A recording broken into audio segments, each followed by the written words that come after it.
All right, so here we go with the Ocean Acidification Study Guide. Everything 1 through 13 is all formulas. This little link right here will take you to the animation, which shows you what happens, including all the little formulas. I color-coded, the H and the C right here, so you can see what happens.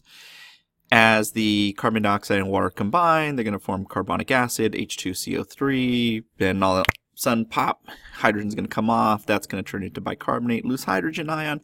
This is important right here, this one right here. Because in this animation, I don't show both things. I show this part. But hydrogen is really looking for the CO3 minus, which exists in ocean water all by itself. A little bit more on this later. But this is an important point for critical thinking question number 5. All right, so H2O plus CO2. This is going to combine into H2CO3. It's going to, bam, dissociate into these two parts. All right, now, this one takes one of them. pH is a measure of how many loose hydrogens there are in the solution. The more hydrogens there are, causes a drop in pH. The less hydrogen causes an increase in pH. Again, closer to 0, closer to 14. This makes the water more acidic, giving you a pH between 6.9 all the way down to 0. Having less hydrogens, okay, causes the water to be more basic, gets it closer to 14, or 7.1 to 14. Okay. What about the other one? That's the HCO3. That's unusable by calcifiers. What do calcifiers combine? Well, they need to combine Ca plus and CO3 minus to get CaCO3. But, again, bicarbonate, or HCO3, is unusable, okay, because it can't bind with the calcium. So that's right here with 12. All right, number 13, loose hydrogen is going to steal CO3 from the water. So that comes back over here. If hydrogen sees CO3, it's going to steal it. If there's no CO3, it's going to go after a shell, CaCO3, and then it'll kick out the calcium. But really what it's after first is a CO3 minus, because there's nothing to kick out. It's just going to latch on. All right, moving on. 14. So China happens to be the largest producer of CO2, with the U.S. being the second largest. West Coast is going to be more heavily impacted. That has to do with the temperature of the water, but you don't need to know that. The colder the water, the more CO2 is absorbed. The warmer the water, less CO2. Now, one industry being affected other than the salmon industry, because I've already listed this, is the oyster industry here on our West Coast. Down over here, so this right here is a link, and it will take you to this YouTube video. And this basically walks you through the entire lecture. Not that you need to watch, because it's 17 minutes long. It's kind of a long one, okay? And this lecture was broken up into pieces. The focus here is like, okay, if you got stuck somewhere, okay, you've got stuck somewhere, go find the place you got stuck on. Like this helps explain CTQ number 5. All right. So speaking of the CTQs in the lab, so what are the main factors that slows the fall of pH in ocean water? This is CTQ number 5.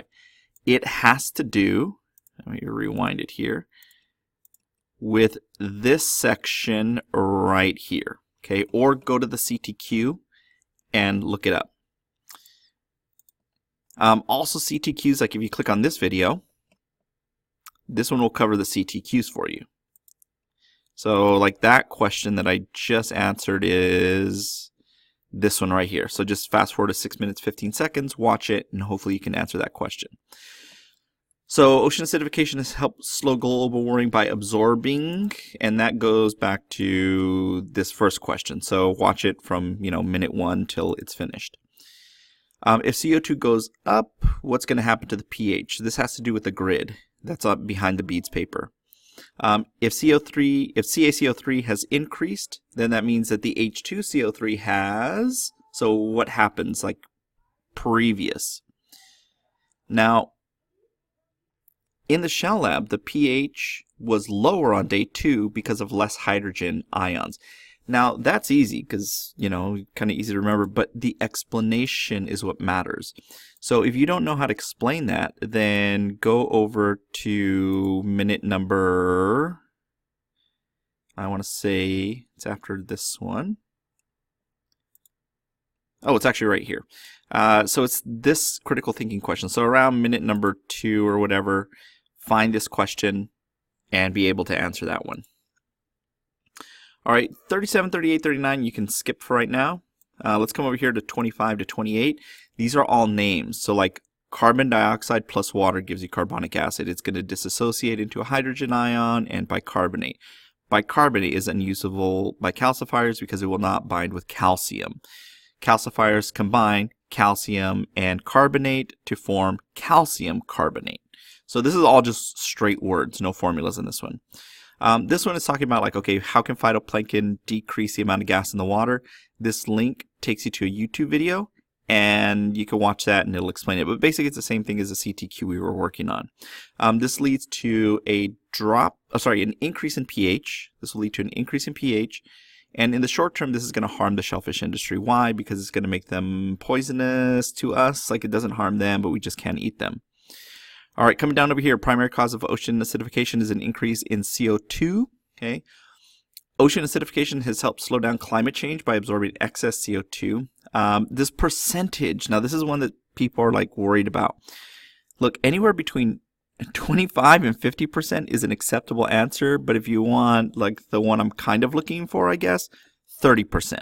That's kind of somewhere in between all of that. That's like the most widely accepted answer right now. But if you give me a range, 25 to 50%, totally fine with that.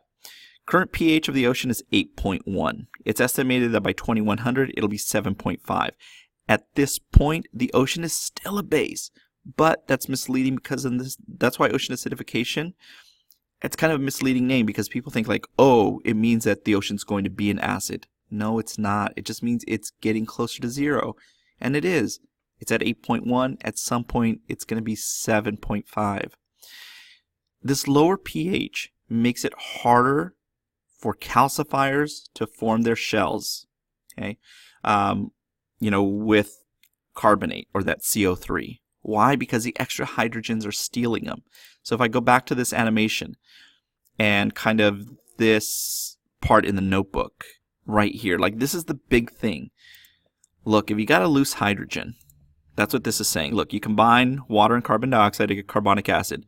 Boom, it pops off a hydrogen, it pops off a bicarbonate. Can't use it. This hydrogen is going to lower the pH. But in ocean water, there is also carbonate. Okay, not a shell yet, just all by itself. The hydrogen's going to latch on, become more bicarbonate. Well, guess what? Like this is like the hot dog example. Who cares if you have 500 hot dogs? If you only have 500 buns, you're not making more than 5 hot dogs. So again, for these shells, the less of this, and this is the problem, the hydrogen keeps snatching up all the CO3s. Okay, once all these CO3s are gone, then the hydrogen is going to go after the shells, but it's going to wait until all the CO3s are gone. Then it will go out and knock off calcium. And that's when you see this happening. When there's no more CO3 to absorb, look, no more CO3 anywhere. Guess what? The hydrogen's going to come over. It's going to knock off the calcium, become more bicarbonate. Your shell just dissolved a little bit. All right, so that's most of the study guide. Just fast forward to the parts that you need and then start getting ready for the test.